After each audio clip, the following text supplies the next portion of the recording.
بسم اللہ الرحمن الرحیم۔ شروع اللہ کے نام سے جو بڑا مہربان نہایت رحم کرنے والا ہے۔ السلام علیکم ناظرین، آج ہم انشاءاللہ اللہ تعالیٰ کی دی ہوئی توفیق سے جس موضوع پر بات کریں گے وہ یہ ہے کہ عالم ارواح کون سا عالم ہے اور اس میں کیا ہوا تھا۔ عالم ناسوت کون سا عالم ہے؟ کیا اس عالم میں ہی انسان کو صاحب اختیار بنایا گیا؟ عالم ارواح کون سا عالم ہے؟ روح کا ظہور اور حصے بیدار ہونا، روح میں حواس کیسے پیدا ہوئے، لوح محفوظ میں روحوں کا ریکارڈ۔ عالم ناسوت کون سا عالم ہے؟ عالم ناسوت روح کا عارضی قیام، اسی عالم میں انسان کو صاحب اختیار بنایا گیا۔ عالم ارواح ایسا عالم جہاں تمام روحوں کو پیدا فرمایا گیا، اسی عالم میں روحوں میں حواس پیدا ہوئے۔ روز ازل اسی عالم میں اللہ کا دیدار کیا گیا۔ عالم ناسوت مادی دنیا، ایسا عالم جہاں روحیں عالم ارواح سے نزول کر کے عارضی طور پر قیام کرتی ہیں۔ ایسا عالم جہاں انسان کو صاحب اختیار بنایا گیا۔ اس عالم میں روح کا لباس مادی جسم ہے۔ اللہ نور السماوات والارض، اللہ کا نور آسمانوں اور زمین میں پھیلا ہوا ہے۔ کائنات کی ہر چیز اللہ کے نور سے مہک رہی ہے۔ یہ نور کائنات کے ذرے ذرے کو زندگی بخش رہا ہے۔ عالم ارواح میں روحوں کی تخلیق کیسے ہوئی؟ اللہ تعالیٰ نے اپنے نور سے ایک عالم پیدا فرمایا جس سے عالم ارواح کا نام دیا گیا۔ پھر اس عالم میں اپنے خاص نور سے روحوں کو پیدا فرمایا۔ روحیں اللہ تعالیٰ کے نور سے جدا ہو کر بالکل بے جان ہو گئیں، ساکت ہو گئیں، تو اللہ رب العزت نے اپنی محبت کی نگاہ سے ان سب پر اپنی شفقت فرمائی اور فرمایا الستُ بربکم۔ جو ہی یہ نورانی الفاظ ان روحوں کے کانوں تک پہنچے تو سننے کی حس پیدا ہو گئی۔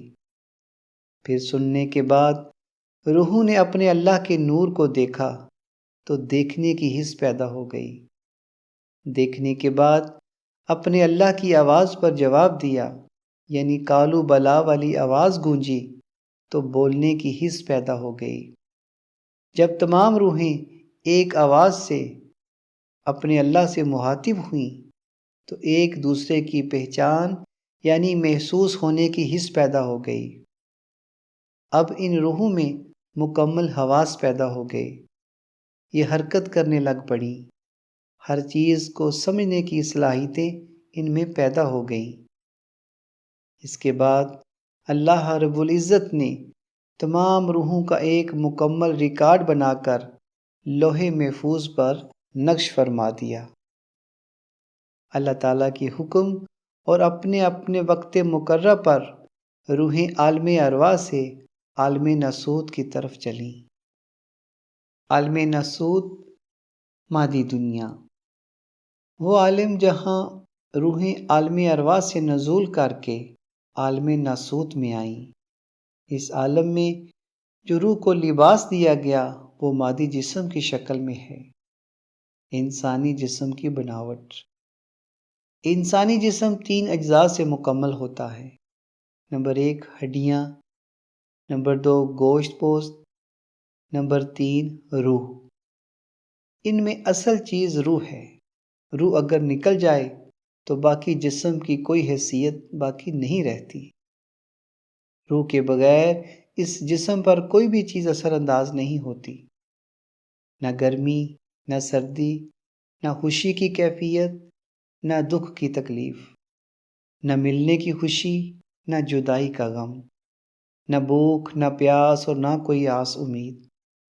اصل ان سے فائدہ تب ہی ہوگا جب آپ کے جسم میں روح موجود ہے۔ اس روح سے ہی آپ کی زندگی ہے، آپ کی خوشیاں ہیں، آپ کے سکون ہیں۔ اسی روح نے عبادت کرنی ہے، اسی روح نے ریاضت کرنی ہے۔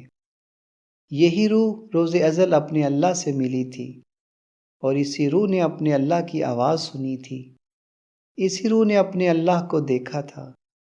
اسی روح نے کالو بلا کہا تھا، اور یہی روح اب اپنے اللہ سے دور ہو کر تڑپ رہی ہے۔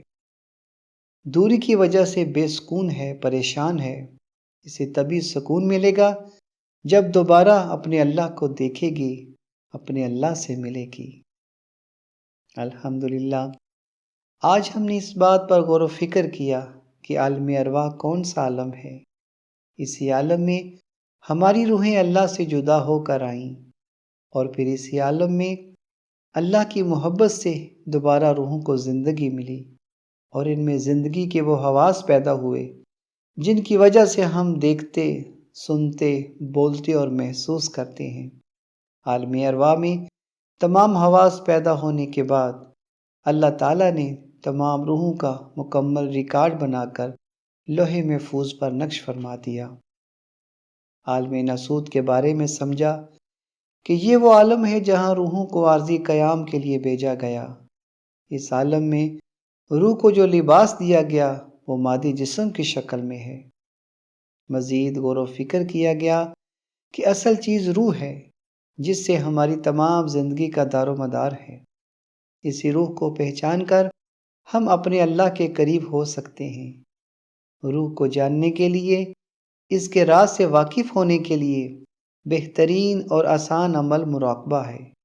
مراقبہ کے ذریعے ہم روحانی دنیا میں داخل ہو کر اپنے اللہ کے جلووں میں گم ہو سکتے ہیں اور اپنے اللہ کو پا سکتے ہیں۔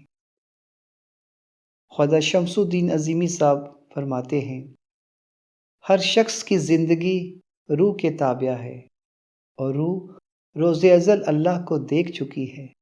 جو بندہ اپنی روح سے واقف ہو جاتا ہے وہ اس دنیا میں ہی اللہ کے نور کو دیکھ لیتا ہے۔